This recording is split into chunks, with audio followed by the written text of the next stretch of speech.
என்னதான் நேர்ந்தாலும் சோர்ந்து போகாதீங்க. என்னதான் நேர்ந்தாலும் நீங்க சோர்ந்து போகாதீங்க.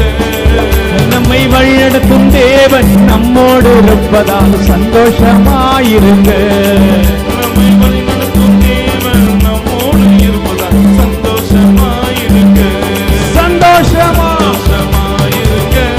எப்பொழுதும் சந்தோஷமாயிருங்க. சொல்லுங்க சொல்லுங்க, சந்தோஷமாயிருங்க. எப்பொழுதும் சந்தோஷமாயிருங்க. நெருக்கத்தின் நேரத்திலும் உங்க கண்ணீரின் பாதையிலும், நெருக்கத்தின் நேரத்திலும், உங்க கண்ணீரின் பாதையிலும் நம்மை காண்கின்ற தேவன் நம்மோடு இருப்பதா சந்தோஷமாயிருங்க.